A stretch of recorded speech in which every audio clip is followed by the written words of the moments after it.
Guys, what's going on? Hello and welcome to Cereal at Midnight. My name is Heath, and this episode is brought to you by Patreon. This was suggested by Patreon. Our top level Patreon supporters, which is it's $7 is our top level. By the way, if you want to unlock tons of hours of collection tours, behind the scenes episodes, audio commentaries that have never been posted to the main channel, tons and tons of over 100 exclusive videos, visit patreon.com/cerealatmidnite. Our top level supporters have their own private Facebook group, and they were talking specifically about this release right here, Niagara, Marilyn Monroe movie, 20th Century Fox. It's hard to find, and they were kind of talking about how do we know what we need to worry about, what might be going out of print forever, what we need to purchase now. And this video was suggested as a topic. So I'm making this video for Patreon. It will go to Patreon first, and then after a limited exclusive window, it'll go up for everybody.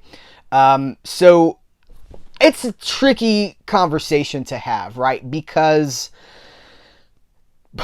Fox, I'm not super worried about Fox, to be honest with you. It's inconvenient right now. But I don't think that what we're seeing with Fox is always going to be the case. Obviously, we know why Disney wanted to buy Fox. All these companies are buying up these libraries to beef up I think it's to beef up streaming. That's really what I think it is. Disney wants to pad the majority share of Hulu. They own Disney Plus, right? They want to have these massive libraries that will draw most of the revenue, right? Because let's face it, streaming, I know that so many people think that there's a war between streaming and digital, but it's over, man. It's over. Streaming has like Disney Plus, well over 100 million subscribers. A disc is going to sell a few thousand copies. On the upside, maybe it'll sell 10,000 copies. 100 million, 10,000. So obviously discs are going to be an afterthought or a much smaller part of the market. That's not leading anybody's conversations like, well, we got to get this out on disc for the obvious reasons. But I think that Disney does know, and we could also say, Amazon with MGM, they just bought MGM, right? I think that these companies do know that there's, revenue on the table. It is right there. You just have to print the disc and let people buy it. I think they know that. You look at Disney knows what's going on. You look at what happened with Chippendale Rescue Rangers recently, right? Like they have this movie that was coming out and it's out now. And to sort of a tie-in for that, they released Chippendale's Rescue Rangers on Blu-ray everywhere. They wouldn't have done that. That's on Disney Plus. They didn't have to do that. They chose to do that. So they know what's up. I think that the Fox thing is they're rebranding at the moment. I think that Disney is trying to decide internally how they want to proceed with that library. All of Fox's stuff hasn't gone out of print. They've kept in the heavy hitters are still around. I think all the Predator stuff is still around. The Alien stuff, is that still in print too? I know some of this stuff changes from week to week. You think it's in print, and then you're like, wait, that's out of print? $500 on eBay, what? Some of it changes like that. But I think that the idea is that they're rebranding and they're trying to figure out how they want to proceed. I can't imagine that Disney is like, Marilyn Monroe, lock it in the vault. Yeah, I think that they know that they will eventually get this stuff out there. It's just between pressings right now. At least that's my hunch. I'm gonna knock on wood here. That's my hunch. But I do worry about things going out of print. I do panic buy some stuff. But for me, the things that I'm really worried about, the things that I think might be going away and never coming back, is the really low selling stuff, the obscure titles that are really niche interests. And they're going to be the things that the least people are interested in. For me personally, like Shout Factory owns a company. They bought a company called Timeless Media Group. Timeless Media Group specialized in like stuff your granddad used to watch, like old westerns and things like that from the 50s. Adventure shows. I'm looking at them on the shelf right now and I'm like, oh yeah, Riverboat with Darren McGavin and Burt Reynolds. Mackenzie's Raiders, Cimarron City State Trooper. Checkmate, M Squad, things like that. Things that probably 99% of the people watching this episode were like, huh, what's that? And they perked up at Burt Reynolds. Maybe Darren McGavin. They're like, is that the guy that played Kolchak? But they're not interested in Riverboat. It's very, very niche, obscure thing.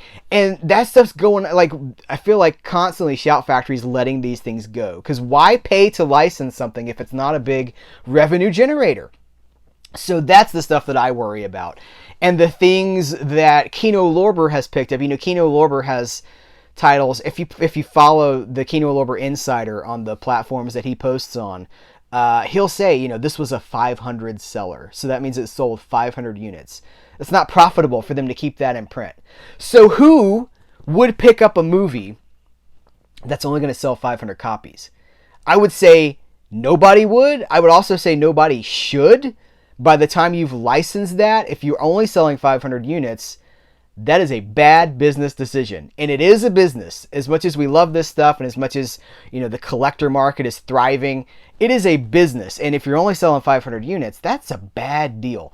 So that's the stuff that I worry about. When I look at the Kino While Supplies Last sale, and I'm like, what is the demand for this title?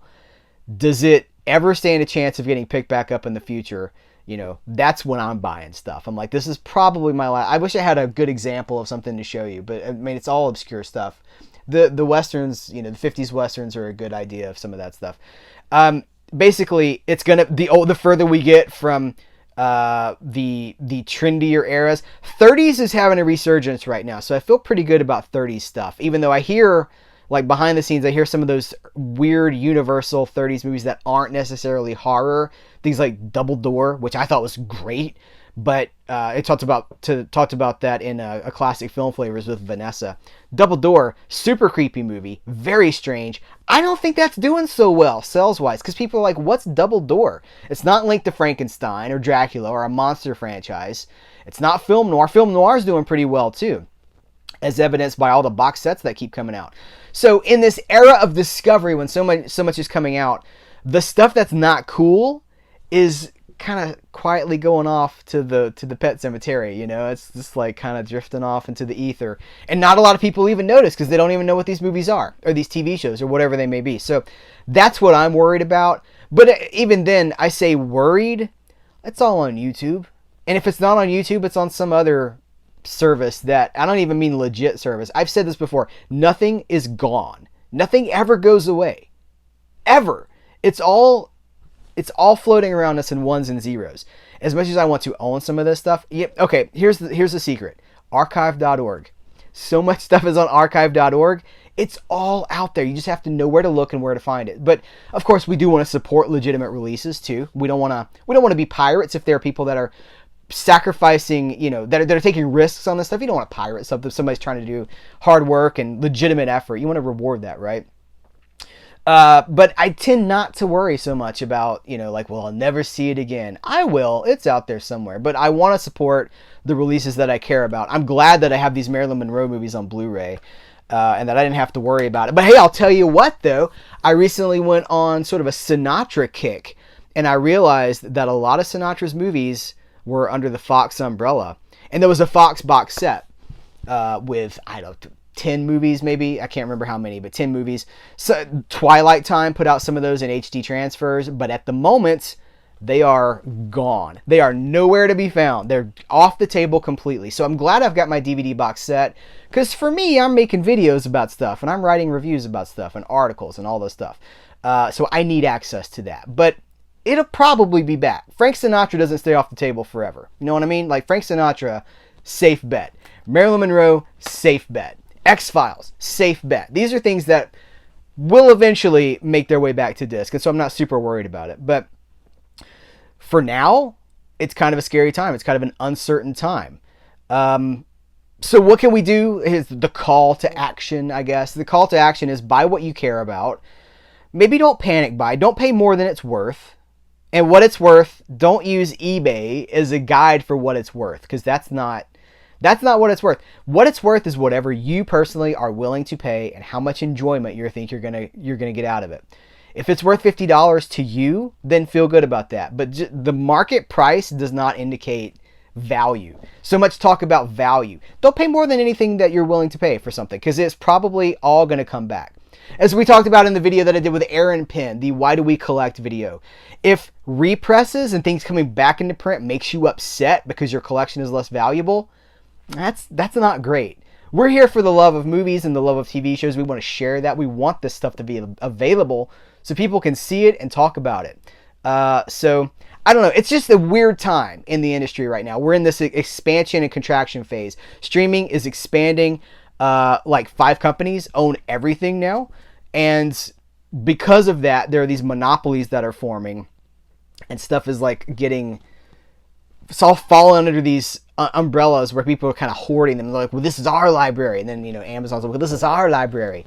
At some point, it will even out and they'll start getting this stuff to us because, remember, the disc market is still a multi-billion-dollar industry every single year. So no cause for panic and no cause for panic buying, but we all do it. We know, we got to be honest with ourselves. Like, it's, if you want it, go ahead and get it, but just know that it could very well come back in print. What's going on with the Monkeys? That's the one I want. The Monkeys box set. Can we get a decent Monkeys TV show box set that's not hundreds of dollars? Like, let's work on that. Let's work on decent prices for some of this stuff that the consumer base can actually support. It's all side topic. Is fair prices for the stuff that we want. But that's just my 2 cents. It's totally off the cuff, no notes. If I didn't talk about something that you wanted me to talk about, shout it out in the comments, and I'll do my best to address it. But my consistent points here since day one, since the first year of this channel: buy what you love, buy what you care about. Don't be afraid. Don't be motivated by fear.